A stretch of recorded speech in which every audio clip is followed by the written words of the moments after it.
अब रही बात ए फॉर अखिलेश पढ़ाया गया, डी फॉर डिम्पल पढ़ाया गया, तो नाउन है। अखिलेश की स्पेलिंग तो ए से ही स्टार्ट होती है। अब जब आप बच्चों का भविष्य अंधकार में ढकेलेंगे तो हम लोग भी एक राजनीतिक दल के साथ साथ सामाजिक लोग हैं और इसी समाज में रहते हैं, तो साथ है। और सरकार डरपोक और कायर है, क्योंकि कायर लोग ही पुलिस बल का इस्तेमाल करते हैं। कहते हैं कि आप स्कूल खोलिए और आप वाई फॉर योगी पढ़ा दीजिए, हम तो नहीं ऑब्जेक्शन कर रहे। आज हमारे साथ पूजा शुक्ला जी हैं, जिनके ऊपर एफआईआर किया गया है और ये एफआईआर लखनऊ थाने में दर्ज किया गया है। ये पहला एफआईआर नहीं है, क्योंकि बलिया और सहारनपुर में भी और इसके अलावा भी कई जगहों पर तमाम एफआईआर इनके ऊपर दर्ज हो चुके हैं। लखनऊ विश्वविद्यालय में छात्र नेता की तरफ से पहले छात्र नेता के तौर पर आई, उसके बाद अब राष्ट्रीय लेवल पर लोगों के साथ उठना बैठना हो रहा है और नेतागिरी में आगे बढ़ रही हैं। इन सभी बातों पर चर्चा करेंगे। हमारे साथ इस वक्त पूजा शुक्ला जी हैं, आपका बहुत बहुत स्वागत है। बहुत बहुत धन्यवाद आपका। पूजा जी, सबसे पहला सवाल यही है कि पीडीए पाठशाला को लेकर इतना विवाद क्यों? देखिए, सबसे बड़ी बात यह है कि पीडीए पाठशाला से बड़ा विवाद है कि इतने ज़्यादा बच्चों का, बीसों हज़ारों बच्चों का जो भविष्य बर्बाद किया जा रहा है। स्कूल बंद करके 20,000 तो स्कूल बंद कर दिए इन्होंने, और मतलब लाखों बच्चों का, करोड़ों बच्चों का भविष्य बर्बाद हो रहा है। तो सवाल तो ये है कि विवाद का बड़ा कारण ये है कि आखिर गरीबों के बच्चों के भविष्य के साथ क्यों खिलवाड़ है, उनके जीवन को क्यों अंधकार में ढकेला जा रहा है। आखिर उनका क्या गुनाह है, जब इस देश का संविधान ये राइट देता है कि शिक्षा का अधिकार है हमें और मुफ्त शिक्षा देनी है सरकार को। तो ये जो जिस तरह से स्कूल बंद किए जा रहे हैं, साफ तौर पर दिखाता है कि भारतीय जनता पार्टी और उसकी सरकार ये चाहती है कि सस्ते दर पर हम मजदूर उपलब्ध कराएं उत्तर प्रदेश से। और यही कारण है कि वो चाहते हैं कि बच्चे पढ़ने ना पाएँ, क्योंकि जब पढ़ेंगे, अपने हक और अधिकार जानेंगे तो सरकार से सवाल करेंगे। और ये जो सरकार, ये डरपोक और डरी हुई सरकार है और ये सवाल से डरती है, इसीलिए विवाद है और कोई विवाद नहीं। क्योंकि इनको लगता है कि पीडीए पाठशाला से बच्चे शिक्षित हो रहे हैं, अपने हक और अधिकार की बात कर रहे हैं। और एक बड़ा जनमानस पीडीए पाठशाला के साथ, समाजवादी पार्टी के साथ और अखिलेश यादव जी के साथ खड़ा है। आने वाले वक्त में विधानसभा चुनाव है और इनको ये भी एक डर है कि जो इन्होंने हज़ारों की संख्या में स्कूल बंद किए हैं और उससे भी बड़ी तादाद में इन्होंने जो मधुशालाएं जगह जगह खोली हैं, इसमें बहुत भारी जन आक्रोश है, लोग परेशान हैं। ख़ासतौर पर हमारी महिलाएँ परेशान हैं, क्योंकि उनके बच्चे नहीं पढ़ पा रहे हैं, उनके पति को नशे की आदत हो जा रही है। तो कहीं ना कहीं इसको लेकर के भारतीय जनता पार्टी को ये समझ में आ गया है कि आने वाले वक्त में महिलाएं इनको सबक सिखाएंगी। महिलाएं सबक सिखाएंगी और महिलाओं को लेकर आप हमेशा से बोलती आई हैं। और साथ ही अगर विश्वविद्यालय की बात करें तो वहाँ पर भी आपने ना जाने कितने हिस्से लिए हैं। समाजवादी पार्टी की तरफ से बोला है, आपने महिलाओं के लिए बोला है, आपने लड़ाई लड़ी है, आप जेल तक पहुँची। लेकिन उसके बावजूद भी सरकार की तरफ से तमाम सवाल आपके ऊपर ही खड़े किए गए। अभी एक हाल ही में वीडियो वायरल हुआ था जिसमें आप बच्चों को पढ़ाते हुए नज़र आ रही थी, लेकिन उसके बाद आपके ऊपर एफआईआर हुआ और एफआईआर के बाद ये कहा गया कि आप लोग Samajwadi party A for Apple की जगह ए फॉर अखिलेश यादव पढ़ा रही है, डी फॉर डिम्पल यादव पढ़ा रही है।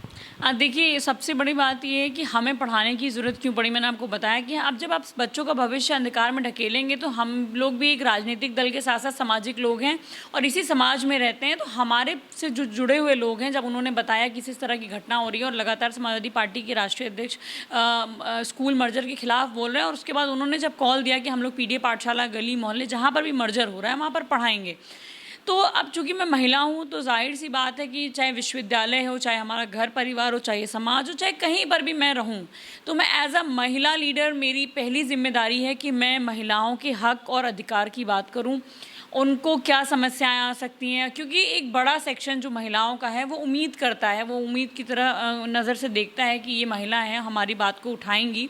तो सबसे बड़ा सवाल ये है कि इसलिए हम लोग महिलाओं पर हमेशा बात रखते हैं। और रही बात लखनऊ विश्वविद्यालय से निकल कर के आए, तो लखनऊ विश्वविद्यालय ने हमेशा यही सिखाया कि अन्याय के खिलाफ लड़ते रहना है। क्योंकि विश्वविद्यालय में थे तब भी अन्याय के खिलाफ लड़े, तमाम मुकदमे और तमाम चीज़ों का सामना करना पड़ा, बहुत तरह के बतौर महिला बहुत तरह के अपमानों का भी सामना करना पड़ता है और सरकार द्वारा भी अपमानित व्यक्ति होता है और सत्ताधारी दल के जो कार्यकर्ता हैं उनसे भी आपको अपमान का सामना करना पड़ता है। तो जब हमने पीडीए पाठशाला शुरू करी तो हमने देखा कि बहुत अच्छा रिस्पांस मिल रहा है, क्योंकि महिलाएं भी बहुत खुश है कि उनके बच्चों को शिक्षा मिल रही है। उनको ये उम्मीद हो रही है कि समाजवादी पार्टी की सरकार आएगी तो ये स्कूल पुनः खोले जाएंगे, क्योंकि अखिलेश यादव जी ने भी ये बात कही। अब रही बात ए फॉर अखिलेश पढ़ाया गया, डी फॉर डिम्पल पढ़ाया गया, तो नाउन है। अखिलेश की स्पेलिंग तो ए से ही स्टार्ट होती है। अब मैंगो को मैंगो ही, एम फॉर मैंगो ही पढ़ाया जाएगा ना, जाहिर सी बात है। तो ये तो पढ़ाने वालों पर है। कहीं कहीं ए फॉर एप्पल पढ़ा, जैसे मैंने ए फॉर एप्पल भी पढ़ाया।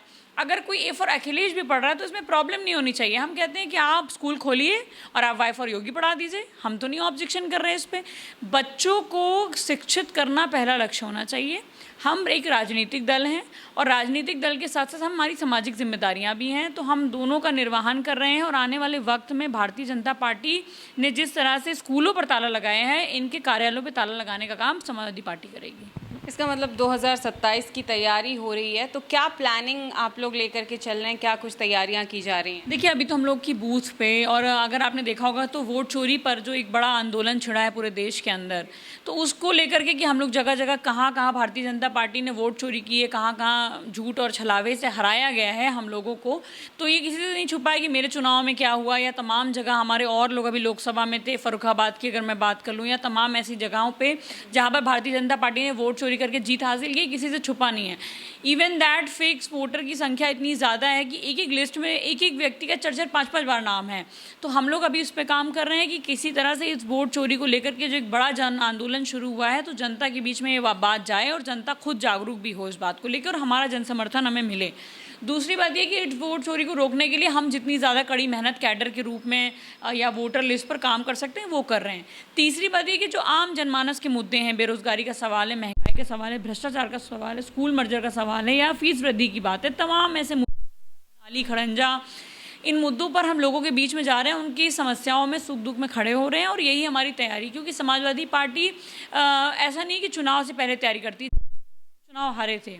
वोट चोरी जिस दिन हुई इतनी बड़ी संख्या में और हम लोगों को चुनाव हराया गया, उसके बाद से निरंतर हम लोग संघर्ष कर रहे हैं, लोगों की सुख और दुख में बने हुए हैं। मैं जब चुनाव मेरा रिजल्ट आया तो एक बहुत दुख का माहौल था लोगों में, और उसके बाद से लेकिन हिम्मत नहीं हारी, कर रहे हैं और निश्चित तौर पर जीत भी हासिल करेंगे 2027 में। अभी 2027 और साथ ही आपने फर्रुखाबाद के चुनाव की बात कही। लोकसभा चुनाव में देखने को मिला था कि किस तरीके से समाजवादी पार्टी वहां पे बढ़त बना रही थी और उसके बाद फिर अचानक से मुकेश राजपूत फिर से जीत जाते हैं और सरकार बन जाती है उनकी। क्या वाकई में फर्रुखाबाद में समाजवादी पार्टी की लहर देखने को मिल रही थी और वोट चोरी हुई थी? नहीं, बिल्कुल वोट चोरी हुई। और हमारे जो प्रत्याशी थे डॉक्टर नवल किशोर शाक्य जी, उन्होंने तो कोर्ट में केस भी करा। और अगर आपको बता दें तो मतलब माननीय राष्ट्रीय अध्यक्ष श्री अखिलेश यादव जी ने मंच से कहा कि डीएम ने वहाँ पर खुल के बेईमानी कराई, और जब फ़ोन किया गया, बात करी गई, तो डीएम का सीधा कहना था कि हमें सरकार से आदेश है, तो वो तो हराने का काम किया। और वहीं नहीं, बहुत सारी जगह पर ऐसा हुआ है, ऐसी बेईमानी की घटनाएं आई। और विधानसभा चुनाव में तो अनगिनत जगहों पर ऐसी घटनाएं खुल करके सामने आई, जहाँ पर 99% बैटरी चार्ज का मामला था, फेक वोटर्स का मामला। सोचिए, साम दाम दंड भेद, हर तरह की चोरी डकैती करके भारतीय जनता पार्टी चुनाव जीतना चाहती है। लेकिन इस बार हम सब लोग जागरूक हैं, सक्रिय हैं और जनता हमारे साथ है। सत्ताधारी पार्टी हमेशा ये भी कहती है और आरोप भी लगाती है कहीं ना कहीं कि समाजवादी पार्टी हो या गठबंधन की तरफ से पहले कहा जाता था कि ये पार्टी ईवीएम के लेकर के खड़ी होती है, ईवीएम को लेकर के, और अब वोट चोरी का मुद्दा लेकर के आ गई है। पहले ईवीएम खराब हो गया, बैटरी नहीं है, ये सारी बातें होती थी, और अब वोट चोरी का मुद्दा है, सर का मुद्दा उठा करके सड़कों पर है। नहीं, सबसे बड़ी बात यहाँ पर देखिए ये है कि ईवीएम की बात हो, हमारे माननीय राष्ट्रीय अध्यक्ष श्री अखिलेश यादव जी ने सदन में कहा था कि हम 80 में 80 सीटें भी जीत जाएं तब भी हम ईवीएम को हटाएंगे। और ईवीएम में है दिक्कतें, वो किसी से छुपी नहीं। लेकिन भारतीय जनता पार्टी ने देखा कि जब बड़ी संख्या में एक जन मान, भाई आप ईवीएम में एक पर्टिकुलर वोट की सेटिंग हो सकती है ना, फिर उसके बाद उन्होंने हर जगह इतने लेवल पे बेईमानी करी है, चाहे वोटर्स। अब मुझे बताइए, एक व्यक्ति का नाम 4-4 जगह कैसे हो सकता है? एक व्यक्ति का नाम कर्नाटक में अलग आ रहा है, उत्तर प्रदेश में अलग आ रहा है और मध्य प्रदेश में अलग आ रहा है। मतलब ये कैसे हो सकता है? ये कैसे पॉसिबल है? जब एक जगह पर वेरीफाई किया गया तो इस तरह से निकला। अगर पूरे देश के सभी विधानसभाओं में और लोकसभाओं में इस तरह की चेकिंग हो जाएगी तो निश्चित तौर पर अभी मानिए कि बड़ी संख्या में देश के आम जनमानस के वोट के साथ खिलवाड़ हुआ है। लोकतंत्र की हत्या भारतीय जनता पार्टी ने करने का काम किया है और उसके खिलाफ पूरा इंडिया ब्लॉक और माननीय अखिलेश यादव जी लड़ रहे हैं। और हम सब लोग, सबसे पहले अखिलेश यादव जी ने इस पर सवाल उठाया था कि ईवीएम में गड़बड़ी है और वोट को डिलीट किया गया, और 18,000 डिलीटेड वोटर्स की सूची माननीय अखिलेश यादव जी ने इलेक्शन कमीशन को दी थी, उसमें सैकड़ों की संख्या में हमारे विधानसभा लखनऊ उत्तर विधानसभा के भी डिलीटेड वोटर्स की संख्या विद एफिडेविट हम लोगों ने इलेक्शन कमीशन को देने का काम किया और अभी तक कोई जवाब इलेक्शन कमीशन नहीं। अगर इलेक्शन कमीशन हलफनामा मांग रहा है तो हम तो दे चुके हैं। अब बात करिए उन 18,000 वोटर्स पे जो हमने दिए हैं, जो जिंदा हैं और उनको मृत घोषित कर दिया है इलेक्शन कमीशन ने, क्यों नहीं ऐसे जिम्मेदार अधिकारियों पर कार्रवाई हो रही है? तो कहीं ना कहीं जो लोगों के मन में जो शंका है वो और पुख्ता हो चुकी है। और अब जब तक देश में एक बड़ा जन आंदोलन होगा, और आप देखिएगा इसी जन आंदोलन से परिवर्तन आएगा। क्या वाकई में परिवर्तन आएगा? क्योंकि कहीं ना कहीं बात होती है कि तीसरी बार सरकार बनाई, 1 दशक बीत चुके हैं, राज्य में भी केंद्र में भी, उसके बाद दोबारा से ऐसा लग रहा है कि इनकी लहर आएगी, क्योंकि ईवीएम का मुद्दा उठता है, सरकार का मुद्दा उठता है, लेकिन फिर भी कुछ होता नहीं है क्योंकि सत्ताधारी पार्टी हमेशा सब पर दबाव बना के रखती है। ये आरोप भी लगते हैं। देखिए, लोकसभा चुनाव में जनता ने उनको उनकी असल जगह दिखा दी है। आप 10,000 20,000 की सेटिंग करके हमें हराना चाहते हो, तो एक बड़ी संख्या जो है वोटर्स की, वो देखिए तब्दील भी हो रही है। जो वोटर्स इनका है, जो फर्स्ट टाइम वोटर है और या स्विंग वोटर, या जो बेरोजगार हैं, या जो भ्रष्टाचार में को देख रहे हैं, झेल रहे हैं, या जो लोग महंगाई को झेल रहे हैं, वो सारे वोटर शिफ्ट हो चुके हैं। मोदी जी को जिस आशा और उम्मीद के साथ, या योगी आदित्यनाथ को तो नहीं वोट मिला था, भारतीय जनता पार्टी को मिला था, तो बाद में आकर के उनको बना दिया गया मुख्यमंत्री। तो जिस आशा और उम्मीद के साथ लोगों ने वोट दिया है, वो अब आशा और उम्मीद उत्तर प्रदेश के लोगों की टूट चुकी है। और निश्चित तौर पर उनको ये एहसास हो रहा है कि उन्होंने गलत व्यक्ति को मुख्यमंत्री बना दिया। और अखिलेश यादव जी के काम आज भी बोल रहे हैं। लगातार आप देखिए हर जगह पर नई नई विकास की योजनाएं लाई, और सड़क नाली, तमाम एक्सप्रेसवे और इस तरह की योजनाएं, कन्या विद्याधन, लैपटॉप, तमाम योजनाओं से सरकार ने लोगों को जोड़ा था। अब आज लोग उनको याद करते हैं और निश्चित तौर पर लोग हमसे मिलते हैं, हम तो क्षेत्र में जाते हैं, लोग हमसे बोलते हैं कि आने वाले वक्त में अखिलेश यादव जी की ही सरकार आएगी। अभी आपने चुनौतियों की बात की थी कि एज वुमेन आपको बहुत सारी चुनौतियों का सामना करना पड़ा। आप लखनऊ विश्वविद्यालय से निकलकर राष्ट्रीय नेताओं के बीच तक पहुंची, लेकिन अगर हम बात करें वो कौन कौन सी चुनौतियां थी, क्या क्या आपको फेस करना पड़ा? और अगर हम बात करें आपके फेसबुक की, तो उस पर समाजवादी पूजा शुक्ला भी आपका नाम है, और उसके अलावा अगर हम बात करें तो आप कॉमरेड भी जानी जाती थी। तो दोनों में से आपको कौन सा अच्छा लगता है और चुनौतियाँ क्या रही? देखिए, ऐसा है ना कि मैं तो कह सकती हूँ कि समाजवादी हम लोग की विचारधारा थी। और उस वक्त जब लखनऊ विश्वविद्यालय में जो दौर था, जब मैं थी, तब भी मैं हमेशा समाजवाद की पक्षधर थी। हम लोगों ने हमेशा वोट किया समाजवादी पार्टी को, क्योंकि समाजवाद एक ऐसी विचारधारा है जो लोगों में समानता की बात करती है, लोगों को हक और अधिकार देने की बात करती है, और एक समान हक और अधिकार, सोसाइटी में किसी तरह का भेदभाव नहीं होना चाहिए। तो हमारी विचारधारा तो समाजवादी विचारधारा है, और समाजवादी विचारधारा के साथ हम तब भी खड़े थे, आज भी खड़े हैं, और साथी के बतौर हम लोगों को तब भी देखते थे और आज भी देखते हैं। आज भी हम फॉलोवर बनाने में भरोसा नहीं रखते। एक साथी, एक अच्छा मिलजुल करके हम सबको साथ में लेके चल सकें, यही हमारा उद्देश्य है। और निश्चित तौर पर महिला हो तो चुनौती आज नहीं, हमेशा ही फेस करनी पड़ेगी। जब मैं राजनीति की शुरुआत में आई तो तब ज़्यादा चुनौतियां थी, फिर धीरे धीरे अब थोड़ी सी चुनौतियां कम हुई हैं, लेकिन जब आप जिस स्तर पर जाते हो उस स्तर की चुनौती का सामना आपको करना पड़ता है। महिलाएं जो हैं वो संघर्ष करती हैं, और मैं समझती हूँ कि जो पिछड़े वर्ग या जो दलित वर्ग या जो आदिवासी समुदाय, हमारी अल्पसंख्यक बहनें जो इस समुदाय से निकल के आती हैं, इनको दोहरा संघर्ष करना पड़ता है। क्योंकि एक तो इनको जाति का संघर्ष करना है, धर्म का संघर्ष करना है, इसके नाम पर संघर्ष करना, और दूसरा कि महिला हैं ये, तो इनको महिला होने का जो हम सब लोग संघर्ष फेस कर रहे हैं करना पड़ता है। सड़क से लेकर के तमाम लोग आपकी लीडरशिप पे भरोसा नहीं करते हैं। लोग पहले तो यही एक्सेप्ट नहीं कर पाते हैं कि आप अपना निर्णय ले सकते हो, फिर वो ये एक्सेप्ट नहीं कर पाते हैं कि आप इतने सारे लोगों को लीड कर सकते हो, फिर वो ये एक्सेप्ट नहीं कर पाते हैं कि आधी रात में आप भी पुरुषों के बराबर सड़क पर संघर्ष कर सकते हो। तो हम लोगों ने हर चुनौती को फेस किया। और आज की डेट में मैं देखती हूँ जब इसी लखनऊ को, क्योंकि लखनऊ से एक अलग जुड़ाव है, लखनऊ मेरा घर है, लखनऊ ने मुझे बदलते हुए देखा, मुझे बढ़ते हुए देखा, कभी छात्र नेता की भूमिका में देखा, कभी विधानसभा के नेता की भूमिका में देखा। तो इस लखनऊ ने बहुत कुछ दिया, बहुत कुछ सिखाया, और इस लखनऊ के लोगों ने मुझे बहुत तरह से देखा।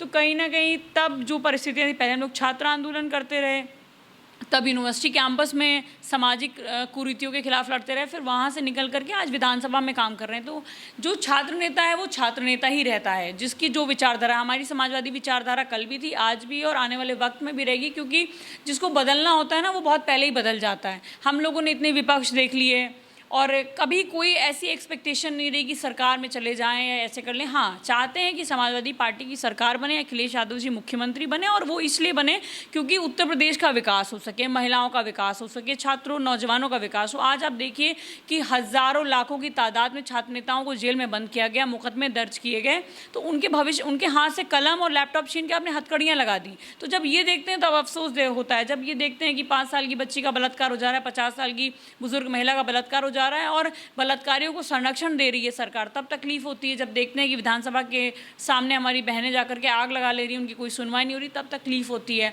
तो इसलिए चाहते हैं समाजवादी पार्टी की सरकार बने ताकि इस प्रदेश में समता और समानता बने और इस नफरत की विचारधारा की हार हो। बाबा साहेब भीमराव अम्बेडकर का संविधान खत्म करने वाले लोगों के खिलाफ समाजवादी पार्टी की ये न्याय की जो लड़ाई चल रही है, सामाजिक न्याय की स्थापना के लिए चली, और निश्चित तौर पर 27 में हमारी जीत होगी। अभी आपने मतलब तमाम बातें बताई, महिलाओं को लेकर के बताया, जाति धर्म को लेकर के बताया कि किस तरीके से सत्ताधारी पार्टी जाति धर्म को लेकर राजनीति करती है, या फिर अभी आपने 5 साल की महिला के 5 साल की बच्ची की बलात्कार की बात कही। इसमें लॉ एंड ऑर्डर भी आ जाता है कहीं ना कहीं। लेकिन अगर हम बात करें सत्ताधारी पार्टी की, तो सत्ताधारी पार्टी हमेशा से ही एक ही बात का हवाला देती है कि Samajwadi party law and order में हमेशा फेल रही है और जाति और धर्म की राजनीति करती है। इस पर क्या कहेंगे? देखिए, पूरा उत्तर प्रदेश देख रहा है कि जब इनके ही एक विधायक पर रेप का आरोप लगा तो मुख्यमंत्री उसको पंचम तल पे लेकर के घूम रहे थे। तो ये लोग तो इस तरह की जब लॉ एंड ऑर्डर की बात करते हैं तो वो मजाक लगती है कि जब यहाँ पर छोटे छोटे बच्चियों के साथ बलात्कार हो जा रहा है, घर से उठा करके लेके जा रहे हैं और बलात्कार कर दे रहे हैं और कोई भी कार्रवाई नहीं हो रही। हाथरस के अंदर जिस परिवार की बेटी का बलात्कार हुआ उसी को नज़रबंद कर दिया गया। उन्नाव के अंदर भी वही घटना हुई, और पूरे उत्तर प्रदेश में ब्राह्मणों की कितनी हत्याएं हुई, दलित समुदाय से लोगों से आने वाले, पिछड़े समुदाय के आने वाले लोगों का इनकाउंटर कैसे हुआ, सबको सब कुछ पता है कि लॉ एंड ऑर्डर के नाम पर सिर्फ फर्जी इनकाउंटर हो रहे हैं, लोगों को मारा जा रहा है, प्रताड़ित किया जा रहा है, बुलडोज़र चलाए जा रहे हैं। अगर किसी की किसी से नहीं बन रही है और वो भारतीय जनता पार्टी का कार्यकर्ता है तो वो अपना पर्सनल बुलडोज़र भी ला करके चलवा सकता है और उसको भी सरकार वो देगी, सहमति देगी और समर्थन देगी। अस्पतालों के हाल किसी से छुपे नहीं है। तो लॉ एंड ऑर्डर हो या हेल्थ हो या किसी भी तरह का इंफ्रास्ट्रक्चर हो, हर जगह ये सरकार फेल है। आप ही मुझे बताइए कि इतनी बड़ी संख्या में रोज़ घटनाएं आ रही हैं, रोज़ हत्या की घटनाएं आ रही हैं, क्या रोक पाई सरकार? इतने बड़े संख्या में बेरोजगार घूम रहे हैं हमारे उत्तर प्रदेश के नौजवान, और मुख्यमंत्री कहते हैं रोजगार बहुत है लेकिन नौजवान योग्य नहीं है। तो इस बार योग्य नौजवान अयोग्य मुख्यमंत्री को हटाएंगे। ये बहुत बड़ी बात है कि इस बार योग्य नौजवान अयोग्य मुख्यमंत्री को हराएंगे, क्योंकि हर बार जो इलेक्शन होता है वो कहीं ना कहीं युवाओं को टारगेट करते हुए होता है, और एक फैक्टर जो निकल के हमेशा आता है वो महिला और यूथ का होता है, जो कि MY फैक्टर हमेशा से ही सत्ताधारी पार्टी विपक्ष पर आरोप लगाती आई थी कि MY फैक्टर वो मुस्लिम यादव फैक्टर लेकर के चलते हैं, लेकिन ये सरकार जो है वो महिला और यूथ के फैक्टर को लेकर चलती है।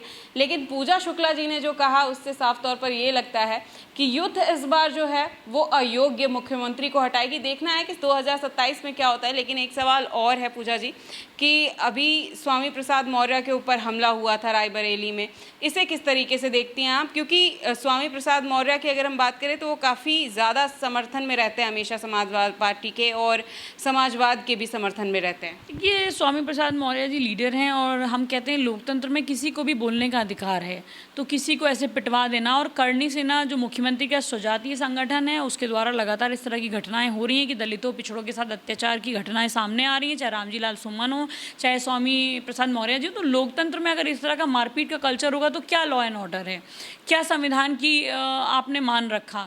तो कहीं ना कहीं हम ये बहुत गलत है और इस तरह की चीज़ों पर रोक लगनी चाहिए। लोकतंत्र में सबको अपनी बात रखने का हक और अधिकार है, चाहे वो स्वामी प्रसाद मौर्य जी हो, चाहे रामजी लाल सुमन हो, चाहे कोई भारतीय जनता पार्टी का नेता हो, लेकिन वो एक संवैधानिक दायरे में हो, उसकी बात अभिव्यक्ति की आज़ादी के दायरे में हो, वो किसी दूसरे को हर्ट ना करे, किसी दूसरे समुदाय को हर्ट ना करे। तो ये जो घटनाएं हो रही हैं ये सिर्फ मनोबल तोड़ने के लिए हुई जा रही हैं ताकि दलित और पिछड़ समाज के लोग डर जाएं, दब जाएं। लेकिन इस तरह की घटनाओं से कोई डरने और दबने वाला नहीं है, बल्कि और मुखरता से समाजवादी पार्टी और जो भी और विपक्ष के नेता हैं वो अपनी बात रखेंगे। ये है कि क्या 2027 में भी या फिर अभी से ही कोई तैयारियां की जा रही हैं गठबंधन को लेकर के, गठबंधन लेकर के आएंगे? क्योंकि पिछले चुनाव की अगर हम बात करें तो उस पर काफ़ी अच्छा रिस्पांस भी देखने को मिला था। इंडिया गठबंधन कल भी साथ था, आज भी साथ और हमेशा साथ रहेगा।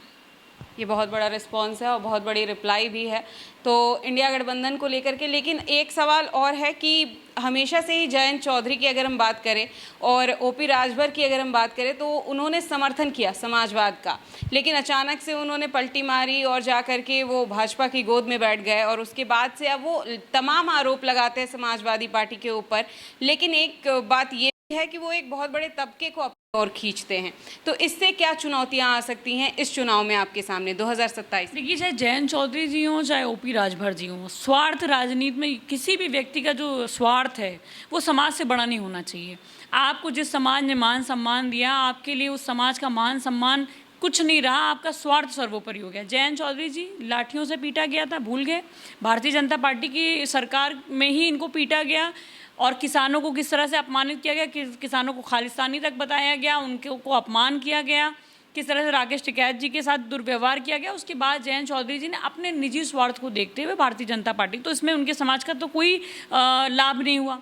ठीक वैसे ही वही ओम प्रकाश राजभर जी हैं जो बोलते थे कि पिछड़ी जातियों का रिजर्वेशन मार रही है सरकार, उनको मौका नहीं दे रही, उनको हक और अधिकार नहीं दे रही। लेकिन जहाँ खुद मंत्री बनने की बात आई, जहाँ बेटे को टिकट दिलाए, उन्होंने अपने समाज के लोगों के लिए क्या किया, उन्होंने कौन सा अपने समाज का लीडर बनाया। आज भी ओम प्रकाश राजभर जी चाहते हैं कि वो राजभर समाज के अकेले नेता रहें या उनके बाद उनका बेटा नेता बने। तो आप ये बताओ कि फिर उन्होंने और समाज के लोगों को कहाँ इस्टेब्लिशमेंट दिया। तो सवाल ये है कि समाज के हक और अधिकार की बात करने वालों के लिए जब निजी स्वार्थ महत्वपूर्ण हो जाएगा तो समाज भी उनका साथ नहीं देगा। और पीडीए के तहत माननीय अखिलेश यादव जी के नेतृत्व में चाहे राजभर समाज हो, चाहे किसान हो, चाहे हमारे मजदूर हो, चाहे हमारी महिलाएं हो, सब जुड़ चुके हैं और 27 में इसमें परिणाम देखने में मिलेगा। अभी आपने पीडीए की बात फिर से की और ओपी राजभर की बात हो ही रही है तो उनके एक बयान की भी बात कर लेते हैं। हाल ही में उन्होंने बयान दिया था जिसमें उन्होंने पीडीए का मुद्दा, एबीसीडी का मुद्दा भी उठाया और उन्होंने ए फॉर अराजकतावाद बता दिया, डी फॉर दलाली बता दिया। तो इसको आप किस तरीके से देखती हैं, क्योंकि कहीं ना कहीं वो पहले समर्थन में रहते थे और अराजकतावाद कहना ये बहुत बड़ी बात हो जाती है समाजवाद के लिए। देखिए, जो उनके दल के अपने नियम कानून होंगे उन्होंने वही बताए होंगे। हो सकता है वो अपने दल में यही बताते हो कि ए फॉर अराजकता करो, डी फॉर दलाली करो, फिर पी फॉर पलट जाओ, फिर किसी की भी साथ सरकार बना लो। तो ये जो स्वार्थी लोग हैं ना, इनकी बात का कोई जवाब नहीं, पता नहीं किसके प्रेशर में किसको खुश करने के लिए इस तरह के बयान दे रहे हों, क्योंकि इससे कोई सामाजिक लाभ तो हो नहीं रहा उनके समाज को। और अगर मैं देखूं कि ये जो स्कूलों पे ताला लगा है, ये किन के बच्चे वहाँ पढ़ने जाते हैं? ये जो गरीब लोग हैं, जो बेचारे पिछड़े समाज से आते हैं, दलित समाज से आते हैं, आदिवासी आते हैं, ये तमाम जो बहुत ही गरीब हैं, जिनकी कोई हक और अधिकार की बात नहीं करता, तो इन्हें तो उल्टा हम लोग के साथ खड़े होना चाहिए। इनको सरकार से बोलना चाहिए कि स्कूल मर्जर गलत है, हमारे बच्चे अशिक्षित रह जाएंगे। क्योंकि अपने बच्चों को शिक्षित कर लिया है, अपना स्वार्थ सिद्ध हो गया है, तो उनको कोई फर्क नहीं पड़ता कि ओम प्रकाश राजभर जी को कोई फर्क नहीं पड़ता। उनको सिर्फ अपने मंत्रालय, अपनी दलाली और अपनी चीज़ों से मतलब है, अपना कमीशन मिलता रहे बस, बाकी तो सब वो सरकार अच्छी चली रही है। और अभी इनका क्या भरोसा, कब किधर पलट के कहाँ बैठ जाएंगे और कब क्या बोलने लग जाएंगे। तो ऐसे लोगों की ना समाज में भी कोई इज्जत और सम्मान नहीं रह जाता है। अभी आपने माफिया की बात की और तमाम बातें बताई, लेकिन सत्ताधारी पार्टी हमेशा ये भी दावा करती है कि उन्होंने माफियाओं को ख़त्म किया है जो कि समाजवाद ने खड़ा किया था। देखिए, कौन माफिया को ख़त्म किया है तो सबको पता है, कौन माफियाओं का समर्थन कर रहा है। चाहे गोरखपुर की बात हो, चाहे आपके देवरिया की बात हो, चाहे आपके जौनपुर की बात हो, कौन माफियाओं को लेकर के सरकार बना रहा है, कौन माफियाओं के दम पर सरकार चला रहा है, ये बताने की ज़रूरत नहीं है। पूरी सरकार में हम पर आरोप लगाते हैं कि हम माफियाओं को बनाते थे। माफियाओं को संरक्षण दे के विधायक बनाने का काम भारतीय जनता पार्टी ने किया है। तो अब माफियाओं को आपने विधायक और सांसद बना दिया है, तो आप निश्चित तौर पर आप ऐसी बातें करेंगे तो ये बातों में बहुत ज़्यादा ध्यान देने की जगह मुझे लगता है कि इस तरह के अनर्गल बयान की जगह बेरोजगारी पे बात होनी चाहिए, शिक्षा पे बात होनी चाहिए, महिलाओं की सुरक्षा पे बात होनी चाहिए, प्रदेश के विकास पे बात होनी चाहिए। ये जो तमाम मुद्दे आपने उठाए हैं, इसके साथ ही ये मुद्दे कहीं ना कहीं संसद में भी सुनने को मिल रहे होंगे और इसके अलावा अगर हम बात करें राज्यसभा की तो वहाँ पर भी ये मुद्दे गरज रहे हैं। क्या अगर पार्टी सरकार बनाती है यहाँ पर विधानसभा अगर हम बात करें विधानसभा चुनाव की 2027 की, तो इन मुद्दों पर ध्यान दिया जाएगा, इन मुद्दों पर काम किया जाएगा? क्योंकि हमेशा दावे किए जाते हैं लेकिन दावों पर कोई भी पार्टी, अगर जनता की बात करें तो जनता यही कहती है कि कोई भी पार्टी उन दावों को पूरा नहीं कर पाती और खरी नहीं उतरती। देखिए, हम लोग इस बात से इसलिए सहमति नहीं दर्ज करा सके क्योंकि हर जगह हम लोगों ने काम किया है। भाई, आवास मिला लोगों को, राशन मिल ही रहा था, लोगों को आवास मिला, रोज़गार मिला, तमाम सुविधाएं मिली, जो हमने वादा किए, समाजवादी पेंशन दी, लैपटॉप दिया, हर तरह से लोगों कन्या विद्याधन दिया, हर तरह से लोगों को लाभान्वित करने का काम किया। हाँ, ये बात सच है कि हमने उसका प्रचार नहीं किया। जैसे भारतीय जनता पार्टी नमक के भी पैकेट पे अपना फोटो चिपका के भेजती है, हमने वो कभी नहीं किया, हमने प्रचार प्रसार नहीं किया, लेकिन हमने लोगों को लाभान्वित करने का काम किया। तो ये तो अब हम लोग सीख गए हैं, अगली सरकार में हम लोग भी प्रचार प्रसार करेंगे और काम करेंगे। तो जो हमने वादे करे हैं, जो हमारे नेता आदरणीय अखिलेश यादव जी ने जो वादे करे हैं, उन्हें पूरा किया है। और यही बात है कि पूरे देश में लोग ये जानते हैं कि जो वो वादा करते हैं उसे निभाते हैं। तो हमें लगता है कि वो जो वादा करेंगे 2027 में उसको ज़रूर निभाएंगे। वापस से अगर हम पीडीए पे ही लौट आते हैं और स्कूलों के मर्जर पर लौट आते हैं, तो ये जो स्कूलों का मर्जर किया जा रहा है, अगर सरकार आती है तो फिर किस तरीके से समाजवाद काम करेगा इस पर, और किस तरीके से इन स्कूलों को वापस लेके आएगा, बच्चों को शिक्षा पर काम करेगा। और अगर हम बात करें सीएम योगी आदित्यनाथ की सरकार की, तो ये ऐसा क्यों कर रहे हैं, इसके पीछे की क्या मंशा हो सकती है? क्या इसके पीछे भी कोई बहुत बड़ी वजह है जो समाजवादी? वजह बस इतना है कि उनको दलित, पिछड़े, आदिवासी लोगों से नफरत है। वो नहीं चाहते उनके बच्चे पढ़ने पाएँ, वो नहीं चाहते कि उनके बच्चे अच्छी जगह पे पहुँचें, वो ये नहीं चाहते हैं कि उनके बच्चों को अच्छी शिक्षा मिले और मुफ्त में शिक्षा मिले, गरीबों के बच्चे पढ़ पाएँ। वो चाहते हैं कि सब मजदूर बन जाएँ, और मजदूर बन करके वो अपने हक और अधिकार की बात ना करें। दिन से लेकर रात तक वो बेचारे उसी में अपना जीवन काटते हैं। तो सबसे बड़ी मंशा तो यही है कि उनको गरीबों से नफरत है। गरीबी हटाने का नारा देने की जगह वो गरीबों को ही हटाने लगे। पहली चीज़, हमारी सरकार बनेगी, हम पीडीए पाठशालाएँ खोलेंगे। हमारी जब सरकार थी, हमने अभिनव मॉडल स्कूल बनाए, अच्छे स्कूल थे, अच्छे मतलब वो उससे प्राइवेट स्कूल से भी ज़्यादा अच्छे हमने सरकारी स्कूल बनाए। संस्कृति स्कूल हमने बनाया, जिसको बंद करने का काम भारतीय जनता पार्टी ने किया।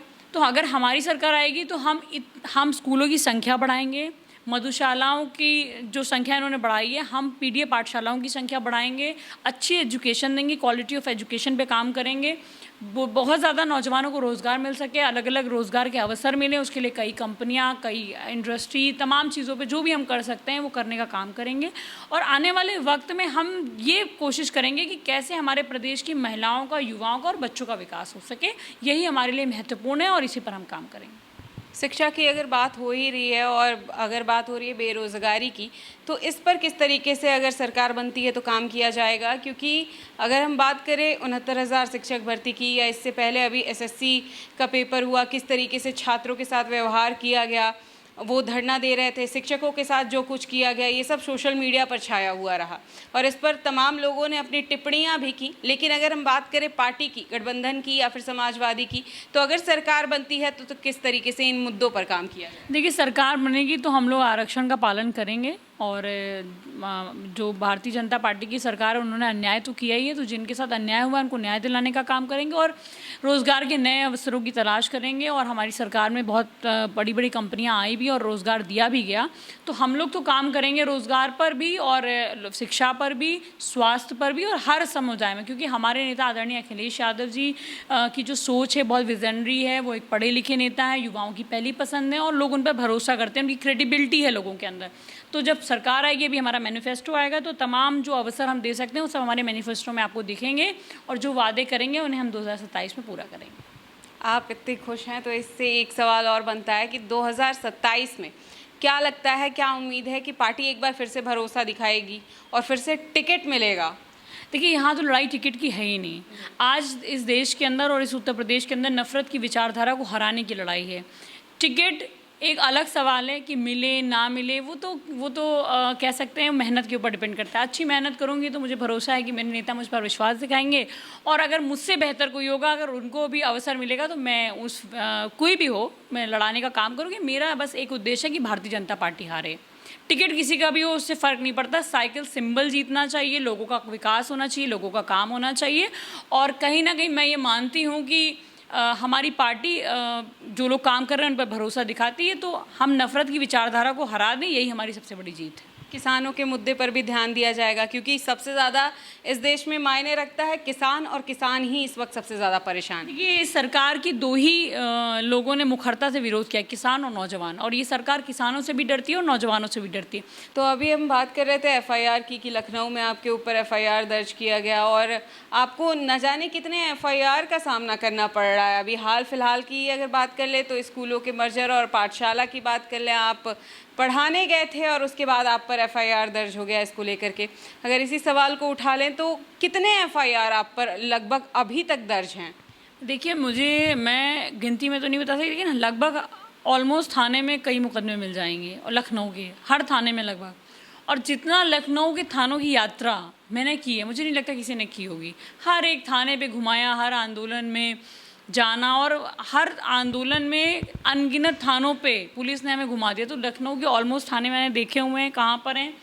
दूसरी बात ये कि हर जगह जहाँ पर भी हम लोग आंदोलन में गए तो एफआईआर का सामना करना पड़ा। और मुझे नहीं लगता कि लखनऊ में मैक्सिमम थानों में मुकदमा होगा। जितने भी प्राइम लोकेशन के थाने होंगे, चाहे वो गोमती नगर हो, चाहे वो आपका गौतमपल्ली हो, चाहे वो आपका हजरतगंज हो, या और भी जो थाने हैं, तो हर जगह मुकदमा, हसनगंज हो, तो मुकदमे मिल जाएंगे। और सारे मुकदमे इसी रिजीम के हैं। इसी कैसे निपटते हैं आप इससे? कोर्ट जाते हैं, साइन करते हैं, न्यायालय पे भरोसा रखते हैं, भारत के संविधान पे भरोसा रखते हैं, और उम्मीद करते हैं कि जो फर्जी और झूठे मुकदमे लगाए गए हैं वो आने वाले वक्त में ख़त्म होंगे। आने वाले वक्त में ही ख़त्म हो भी सकते हैं, क्योंकि इस सरकार की अगर हम बात करें तो हमेशा ये सवाल भी उठता है कि कहीं ना कहीं कोर्ट भी एक ही तरफ बहता है।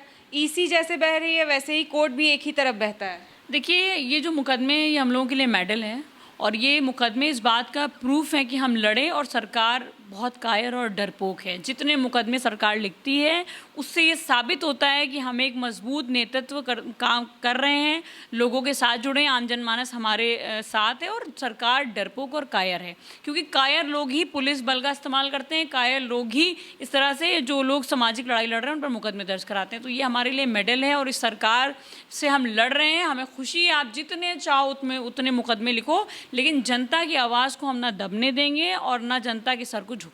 तो ये बहुत बड़ी बात है कि जनता के लिए ये लड़ाई लड़ी जा रही है। तमाम थाने हैं, लखनऊ से लेकर के सहारनपुर, बलिया और कई अन्य जगहों पर भी मुकदमे दर्ज किए गए हैं, लेकिन लड़ाई जो है वो नहीं रुकेगी। ना ही इन मुकदमों से डरने वाले हैं, ना ही पुलिस बल से डरने वाले हैं, बल्कि ये जो मुकदमे हैं ये एक तरीके से मेडल साबित हो रहे हैं पूजा शुक्ला जी के लिए, और वो आगे ऐसे ही निरंतर बढ़ते रहेंगी और युवाओं के लिए और देश के विकास के लिए लड़ती रहेंगी। कैमरा पर्सन संदीप के साथ मैं सोनाली सिंह, देखते रहिए द न्यूज़ पॉइंट।